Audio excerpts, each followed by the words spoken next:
Good morning बच्चों। आप सभी बच्चों का ऑप्टिक्स के लेक्चर नंबर 32 में बहुत बहुत स्वागत है। चलिए, आज का जो टॉपिक है हमारा वो काफी आसान टॉपिक है। उसका नाम है डिस्पर्सन ऑफ लाइट, प्रकाश का विक्षेपण या वर्ण विक्षेपण।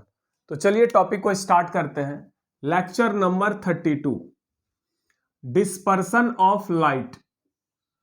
डिस्पर्सन ऑफ लाइट, डिस्पर्सन को हिंदी में कहेंगे विक्षेपण या वर्ण विक्षेपण। वर्ण का मतलब होता है रंग, रंग यानी कलर। आप जानते हैं 7 कलर होता है प्रकाश का। लाइट का 7 कलर होता है जिसको हम विबग्योर कहते हैं। भी का मतलब वायलेट यानी बैगनी, Indigo, blue, green, yellow, orange, red. ये जो नाम लिखा हुआ विबग्योर, जब हम इधर से इधर की ओर बढ़ते हैं तो वेवलेंथ यानी लैम्डा बढ़ते जाता है। सबसे बड़ा वेवलेंथ रेड का होता है, जबकि सबसे छोटा वेवलेंथ वायलेट का होता है। बैगनी का वेवलेंथ को हिंदी में तरंगदैर्घ्य कहते हैं। लैम्डा का मतलब होता है वेवलेंथ, हिंदी में क्या कहेंगे? तरंगदैर्घ्य। तो सबसे बड़ा वेवलेंथ होता है रेड का और सबसे छोटा वेवलेंथ होता है वायलेट का। बाकी कलर का वेवलेंथ दोनों के बीच में होता है। ठीक है, तो सबसे बड़ा वेवलेंथ, सबसे बड़ा तरंगदैर्घ्य लाल रंग का होता है, यानी लाल प्रकाश का, रेड लाइट का। और सबसे छोटा वेवलेंथ होता है बैगनी प्रकाश का, यानी वायलेट लाइट का। यह आपका एक प्रिज्म है। यह क्या है? प्रिज्म है। इस प्रिज्म से कौन सा प्रकाश गुजर रहा है? व्हाइट रे। व्हाइट रे का मतलब होता है श्वेत प्रकाश। श्वेत प्रकाश किसको कहते हैं? श्वेत प्रकाश। श्वेत प्रकाश उस प्रकाश को कहते हैं जिसमें 7 रंग मिला हुआ होता है, जैसे सूर्य की प्रकाश, सनलाइट। सनलाइट को हम लोग व्हाइट रे क्यों कहते हैं? सनलाइट, सूर्य प्रकाश को हम लोग व्हाइट रे क्यों कहते हैं? क्योंकि सूर्य के प्रकाश में 7 रंग उपस्थित होता है।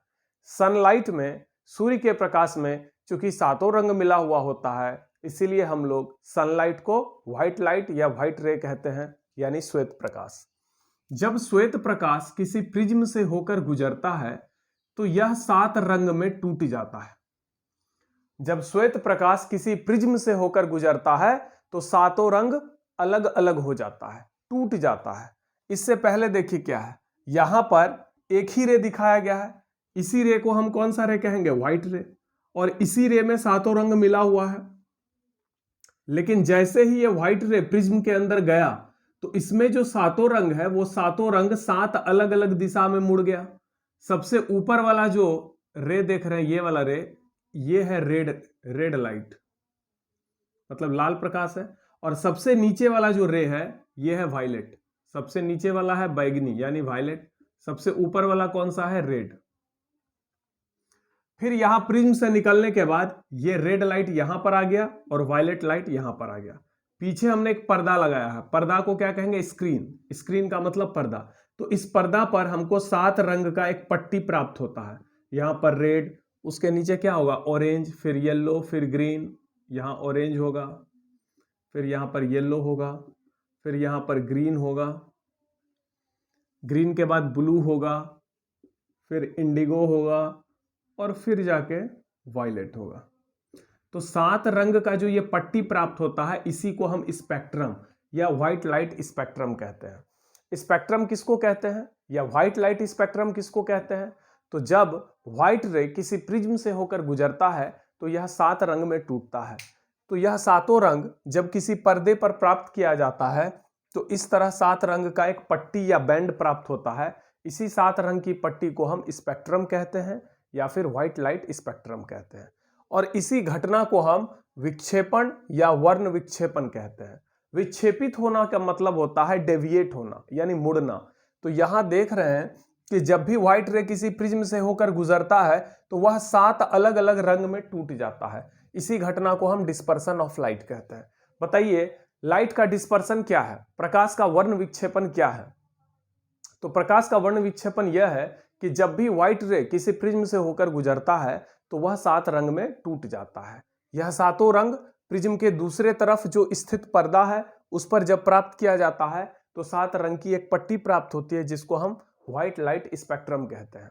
अब सवाल है कि ये जब भी व्हाइट रे किसी प्रिज्म से होकर जाता है तो वह 7 रंग में क्यों टूट जाता है। यहां पर तो ये सातों रंग एक साथ है, इस व्हाइट रे में सातों रंग है लेकिन एक साथ है, अलग अलग डायरेक्शन में नहीं है। ऐसा तो नहीं है कि व्हाइट रे में सातों रंग अलग अलग डायरेक्शन में, ऐसा तो नहीं है। सातों रंग बिल्कुल पैरेलल है और एक साथ मिलकर व्हाइट रे बना रहा है। लेकिन जैसे ये प्रिज्म से गुजरता है तो सातों रंग 7 अलग अलग दिशा में विचलित होता है। सबसे ज्यादा विचलन किसका है? बैगनी का है। देख रहे हैं, बैगनी प्रकाश सबसे अधिक मुड़ा है। सबसे ज्यादा कौन सा प्रकाश मुड़ा हुआ है? बैगनी। और सबसे कम कौन सा प्रकाश मुड़ा हुआ है? रेड। ध्यान से देखिएगा इस फिगर को। इस फिगर को हम फिर से बना के दिखाते हैं।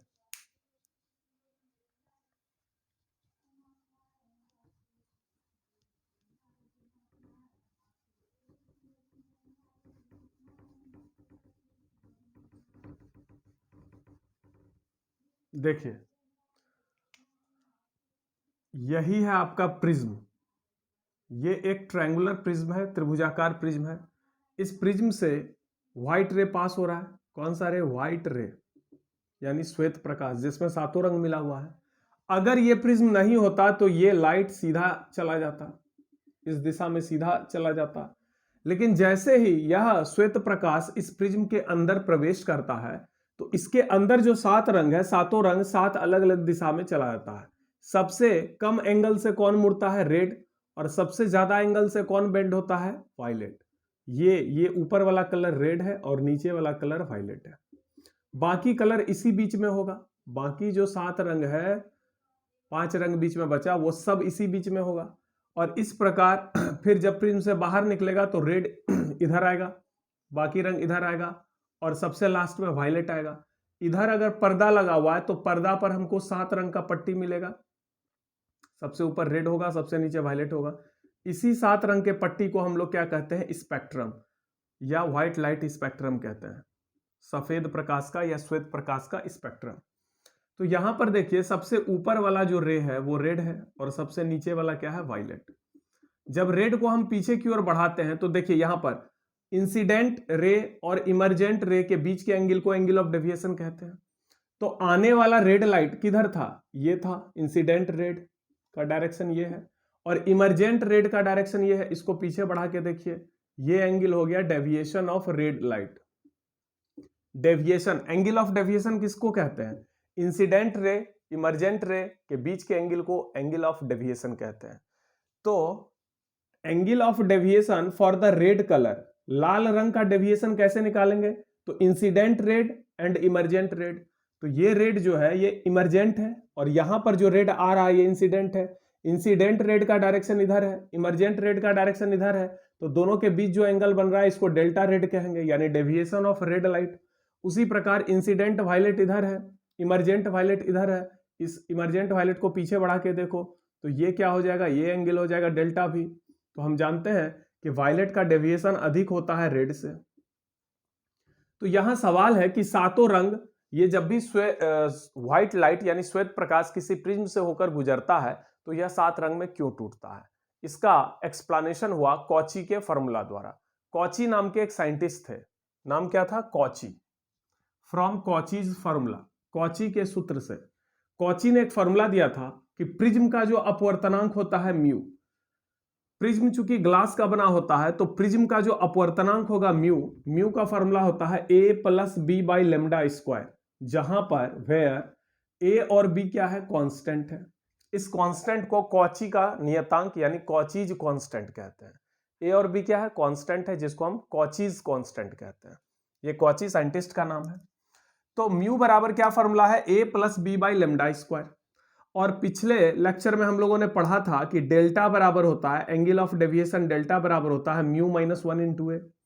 आपको याद होगा हमने पढ़ाया था कि अगर प्रिज्म बहुत पतला हो तो पतले प्रिज्म के लिए एंगल ऑफ डेविएशन डेल्टा का फॉर्मूला होता है म्यू माइनस 1 इंटू ए।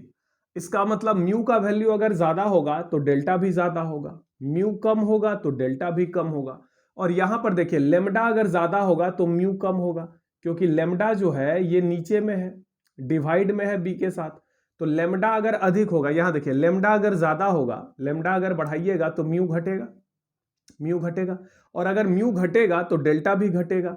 इसका मतलब चूंकि लाल रंग का लेमडा सबसे अधिक है, रेड लाइट का वेवलेंथ सबसे बड़ा होता है, इसलिए रेड कलर का जो म्यू होगा वो सबसे कम होगा, और म्यू अगर रेड का सबसे कम होगा तो डेविएशन भी कम होगा। तो सवाल है सबसे अधिक म्यू किसका होगा? वायलेट का। वायलेट का अपवर्तनांक सबसे बड़ा होता है और रेड का अपवर्तनांक सबसे छोटा होता है। उसी तरह वायलेट का डेविएशन, चूंकि म्यू सबसे बड़ा है वायलेट का, इसलिए डेल्टा भी सबसे बड़ा होगा वायलेट का। Deviation of violet is greater than deviation of red. एक बार फिर से देखिए, कॉची नाम के साइंटिस्ट ने एक्सपेरिमेंट से यह रिजल्ट निकाला था कि प्रिज्म का जो अपवर्तनांक होता है म्यू, वह लाइट के वेवलेंथ के स्क्वायर के इनवर्सली प्रोपोर्शनल होता है। म्यू बराबर A plus B by lambda square, जहां ए और बी क्या है? कांस्टेंट। म्यू क्या है? प्रिज्म का अपवर्तनांक है, और लेमडा क्या है? प्रकाश का वेवलेंथ है। तो वेवलेंथ अगर बढ़ाइएगा तो म्यू घटेगा। सबसे बड़ा वेवलेंथ रेड का है, तो सबसे कम म्यू रेड का होगा, और सबसे छोटा वेवलेंथ वायलेट का है, तो वायलेट का वेवलेंथ सबसे छोटा, इसलिए वायलेट के लिए म्यू सबसे अधिक होगा। तो म्यू वायलेट अधिक होगा म्यू रेड से। तो म्यू वायलेट अधिक होगा तो डेल्टा वायलेट भी अधिक होगा, क्योंकि म्यू बढ़ाने पर डेल्टा बढ़ेगा, म्यू बढ़ाने पर डेल्टा बढ़ेगा, और म्यू घटाने पर डेल्टा घटेगा, म्यू घटेगा डेल्टा घटेगा। लेकिन लेमडा अगर बढ़ाइएगा तो म्यू घटेगा, लेमडा बढ़ाने से म्यू घटेगा। यहां से देखिए, लेमडा बढ़ाने से म्यू घटेगा, और म्यू घटेगा, यहां से देखिए म्यू घटेगा तो डेल्टा भी घटेगा, है ना। इसीलिए वायलेट का डेविएशन ज्यादा होता है, रेड का डेविएशन कम होता है। यहां से देखिए, वायलेट का डेविएशन ज्यादा है, रेड का डेविएशन कम है। ठीक है, इसका मतलब प्रिज्म का जो अपवर्तनांक है म्यू, ये म्यू किसका अपवर्तनांक है? प्रिज्म का अपवर्तनांक है, प्रिज्म का रिफ्रैक्टिव इंडेक्स है, प्रिज्म का अपवर्तनांक। तो प्रिज्म का अपवर्तनांक सातों रंग के लिए अलग अलग होता है, जिसमें सबसे अधिक होता है वायलेट के लिए और सबसे कम होता है रेड के लिए। तो इस चीज को याद रखेंगे कि प्रिज्म का अपवर्तनांक सातों रंग के लिए अलग अलग होता है, सातों रंग के लिए अलग अलग होता है। प्रिज्म का अपवर्तनांक सातों रंग के लिए अलग अलग होता है। प्रिज्म का अपवर्तनांक सबसे अधिक होता है बैगनी प्रकाश के लिए, प्रिज्म का अपवर्तनांक सबसे कम होता है लाल प्रकाश के लिए। चूंकि बैगनी प्रकाश के लिए प्रिज्म का अपवर्तनांक ज्यादा है, इसलिए बैगनी प्रकाश अधिक कोण से विचलित होगा, जबकि लाल प्रकाश कम कोण से विचलित होगा। वो आप डायग्राम में देख भी रहे हैं कि बैगनी प्रकाश का विचलन अधिक है, लाल प्रकाश का विचलन कम है, क्योंकि बैगनी प्रकाश, प्रिज्म का अपवर्तनांक बैगनी प्रकाश के लिए यानी वायलेट लाइट के लिए अधिक होता है। तो हम यहां देख रहे हैं कि सातों रंग के लिए लेमडा का मान अलग अलग होगा, सातों रंग का अलग अलग वेवलेंथ होता है, और अगर लेमडा का मान अलग अलग होगा तो प्रिज्म का अपवर्तनांक म्यू का मान भी सातों रंग के लिए अलग अलग होगा। यानी प्रिज्म का अपवर्तनांक सातों रंग के लिए अलग अलग होता है, यानी म्यू अलग अलग होता है, म्यू डिफरेंट होता है अलग अलग वेवलेंथ के लिए। अलग अलग वेवलेंथ के लिए अलग अलग म्यू का मान आता है, और म्यू का मान अगर अलग अलग होगा तो डेल्टा भी, डेविएशन भी सातों का अलग अलग होगा, सातों अलग अलग एंगल से मुड़ेगा, और इसीलिए यह सात रंग में टूट जाता है। इसी घटना को हम डिस्पर्सन ऑफ लाइट कहते हैं। यानी प्रिज्म का अपवर्तनांक अलग अलग वेवलेंथ के लिए अलग अलग होता है। प्रिज्म का जो अपवर्तनांक है म्यू जो है वो अलग अलग वेवलेंथ, जब हम बोलते हैं अलग अलग वेवलेंथ तो समझ लीजिए अलग अलग कलर के बारे में बात कर रहे हैं। 7 तरह का वेवलेंथ होता है, रेड लाइट का अलग वेवलेंथ होता है, वायलेट का अलग होता है, ब्लू का अलग होता है, ग्रीन का अलग होता है। तो सातों रंग का चूंकि लेमडा अलग अलग है, इसलिए म्यू अलग अलग होगा। लेमडा अलग अलग है तो म्यू अलग अलग होगा, म्यू अलग अलग होगा तो डेविएशन अलग अलग होगा। रेड का वेवलेंथ सबसे अधिक है, इसलिए रेड का म्यू सबसे कम होगा, और रेड का म्यू सबसे कम होगा तो इसलिए डेविएशन डेल्टा सबसे कम होगा। क्लियर हुआ? तो यही घटना है प्रकाश का वर्ण विक्षेपण। अब इस चीज को याद रखिए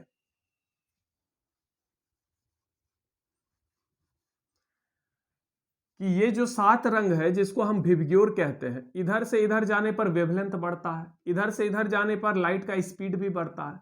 अगर क्वेश्चन पूछा जाए कि प्रिज्म के अंदर किस रंग का स्पीड सबसे अधिक होता है, तो सबसे अधिक स्पीड रेड लाइट का होता है। सबसे ज्यादा वेलोसिटी किसका होता है? रेड का। और सबसे कम वेलोसिटी वायलेट का। वायलेट धीरे धीरे चलता है, क्योंकि यह धीरे धीरे चलता है इसलिए अधिक एंगल से विचलित होता है, और रेड लाइट एकदम फास्ट चलता है इसलिए कम कोण से विचलित होता है। आपने यह महसूस किया होगा कि अगर आप कोई भी बाइक या साइकिल बहुत हाई स्पीड से चलाइएगा तो आप कम एंगल से मुड़ पाइएगा। मान लीजिए आप बाइक चला रहे हैं और रोड पर चला रहे हैं और सामने कोई टर्निंग आ गया, आपको मुड़ना है, तो आप अपना स्पीड तुरंत ही क्या करते हैं, कम करते हैं, स्लो करते हैं। तो स्लो, जितना कम स्पीड होगा उतना अच्छे से आप मुड़ पाइएगा, यानी उतना अधिक कोण से आप बेंड कर पाइएगा। जितना अधिक स्पीड होगा उतना कम एंगल से बेंड कर पाइएगा। तो यहां पर देखिए प्रिज्म के अंदर रेड लाइट का स्पीड अधिक है, इसलिए ये कम एंगल से मुड़ पाया। बैगनी प्रकाश धीरे धीरे चलता है, इसलिए ये अधिक कोण से मुड़ पाया। तो रेड लाइट का स्पीड भी अधिक होता है प्रिज्म के अंदर, और रेड लाइट का वेवलेंथ भी अधिक होता है। लेकिन बैगनी प्रकाश का अपवर्तनांक सबसे अधिक होता है और बैगनी प्रकाश का विचलन कोण भी सबसे अधिक होता है। तो ये याद रखिए, ऑब्जेक्टिव क्वेश्चन में पूछा जाएगा कि प्रिज्म का अपवर्तनांक किस रंग के लिए सबसे अधिक होता है, तो आंसर हो गया बैगनी रंग के लिए। प्रिज्म के अंदर किस रंग का विचलन सबसे अधिक होता है, बैगनी रंग के लिए। प्रिज्म के अंदर किस प्रकाश का वेग सबसे अधिक होता है, लाल प्रकाश का। प्रिज्म के अंदर किस प्रकाश का वेवलेंथ सबसे ज्यादा होता है, तो रेड लाइट का। ठीक है। पूछा जाएगा कि किसी लेंस का फोकल लेंथ किस रंग के लिए सबसे अधिक होता है, तो किसी लेंस का जो फोकल लेंथ एफ होता है वो रेड लाइट के लिए सबसे अधिक होता है। हम लोग पिछले ही लेक्चर में बताए थे कि किसी भी लेंस का फोकल लेंथ लाल रंग के लिए सबसे अधिक होता है। Focal length 1/f। Lens maker formula क्या था, अगर लेंस हवा में हो तो ऐसा फॉर्मूला था, इसी को लेंस मेकर फॉर्मूला कहते हैं। तो देख रहे हैं यहां 1/f is directly proportional to mu. Mu बढ़ाएंगे तो 1/f बढ़ेगा, यानी f घटेगा। 1/f डायरेक्टली प्रोपोर्शनल म्यू, तो f इनवर्सली प्रोपोर्शनल म्यू। जिसके लिए म्यू ज्यादा होगा उसके लिए फोकल लेंथ कम होगा। चूंकि वायलेट के लिए म्यू अधिक होता है तो वायलेट का फोकल लेंथ कम होगा और रेड का फोकल लेंथ ज्यादा होगा। फोकल लेंथ डायरेक्टली प्रोपोर्शनल होता है वेवलेंथ के, जिसका वेवलेंथ ज्यादा होगा उसका फोकल लेंथ भी ज्यादा होगा। तो लाल रंग के लिए ये तीन चीज ज्यादा होता है, याद रखिए। लाल रंग के लिए फोकल लेंथ अधिक होगा, वेलोसिटी अधिक होगा, वेवलेंथ अधिक होगा। बैगनी रंग का डेविएशन अधिक होगा और बैगनी रंग का अपवर्तनांक यानी रिफ्रैक्टिव इंडेक्स ज्यादा होगा। इस 2 पॉइंट को याद रखिए, ऑब्जेक्टिव क्वेश्चन में काम आएगा। चलिए अब नेक्स्ट टॉपिक में चले।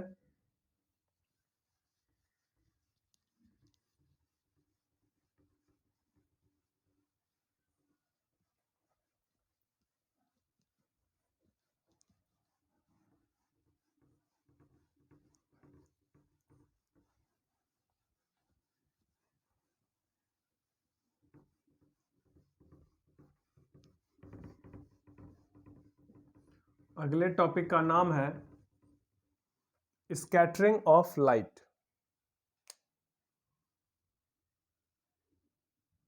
स्कैटरिंग ऑफ लाइट, प्रकाश का प्रकीर्णन।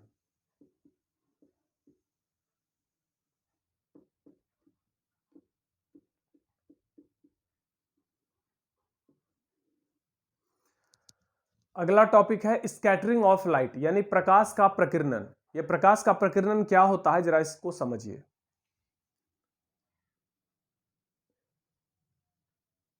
ये हमारा पृथ्वी है यानी अर्थ, और पृथ्वी के चारों तरफ एटमॉस्फेयर है जिसको हम लोग वायुमंडल कहते हैं। वायुमंडल, एटमॉस्फेयर। और यह जो वातावरण है यह गैस का बना हुआ है। इसमें अलग अलग तरह के गैस हैं। हाइड्रोजन गैस है, नाइट्रोजन गैस है, ऑक्सीजन गैस है, सबसे अधिक नाइट्रोजन है, उसके बाद ऑक्सीजन है, तो कार्बन डाइऑक्साइड है। अलग अलग तरह के गैस मॉलिक्यूल्स हैं। साथ ही साथ इस वातावरण में बहुत सारे धूलकण हैं, वाटर वेपर्स हैं यानी जलवाष्प हैं। तो बहुत सारे गैस, जलवाष्प, धूलकण ये सब मिलकर ये क्या बना रहे हैं, हमारा वातावरण बना रहे हैं। पृथ्वी के चारों तरफ गैस का एक आवरण है जिसी को हम वायुमंडल या वातावरण कहते हैं। यही वातावरण पृथ्वी को गर्म रखने में मदद करता है।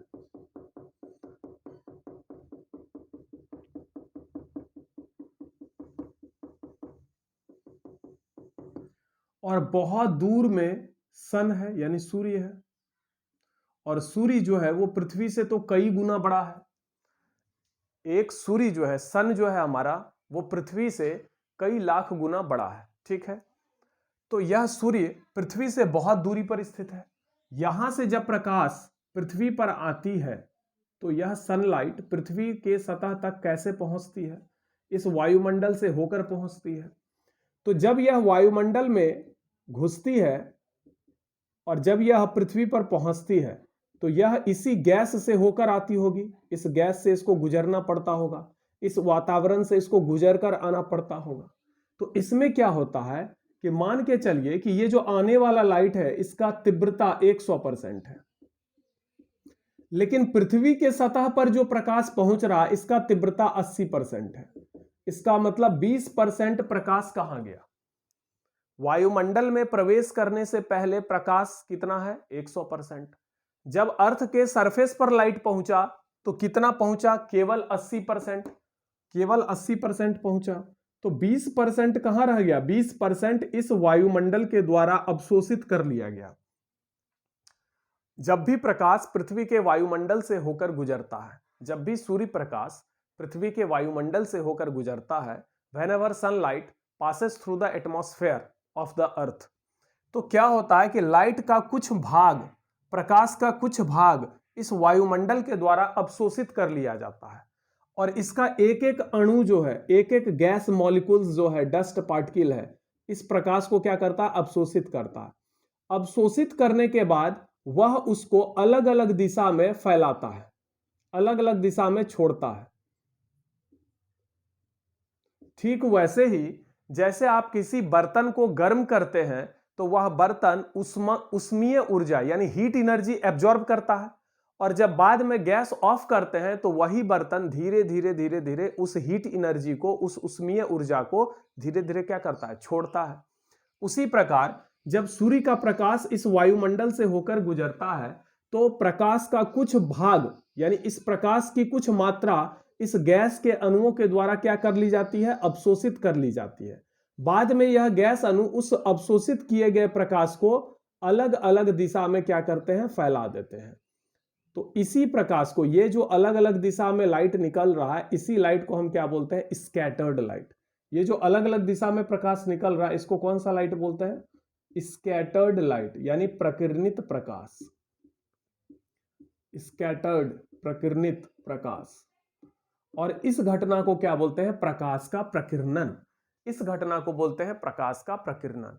लेकिन आप जानते हैं कि सूर्य के प्रकाश में 7 रंग है, 7 कलर्स, 7 रंग होते हैं। सनलाइट में 7 रंग होते हैं।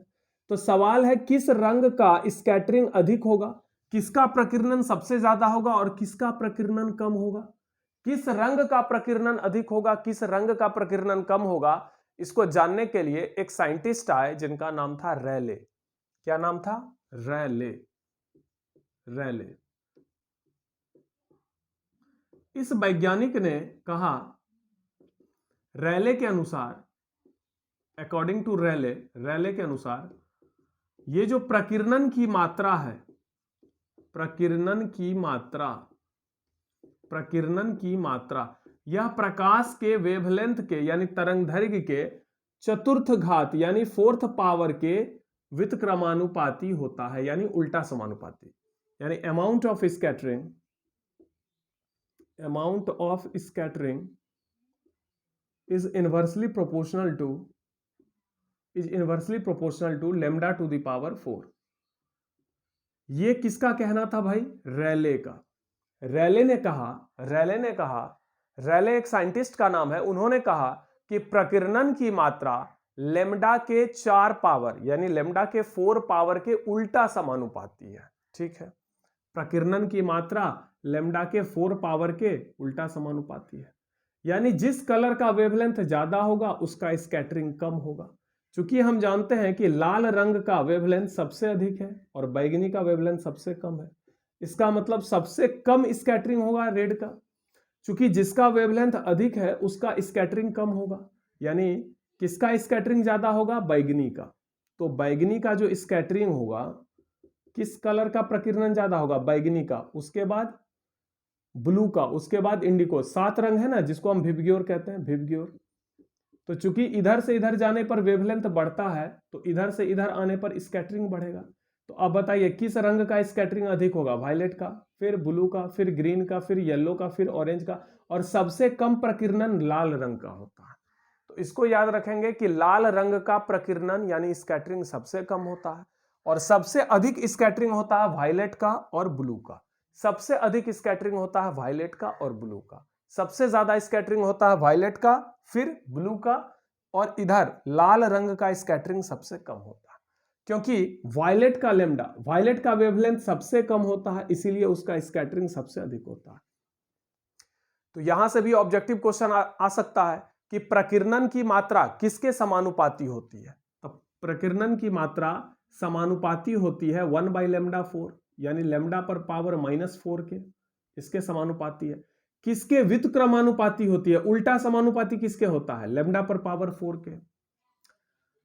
किस रंग का प्रकीर्णन सबसे कम होता है, लाल रंग का प्रकीर्णन सबसे कम होता है। किस रंग का प्रकीर्णन सबसे अधिक होता है, बैगनी का प्रकीर्णन सबसे अधिक होता है। तो ये था स्कैटरिंग ऑफ लाइट।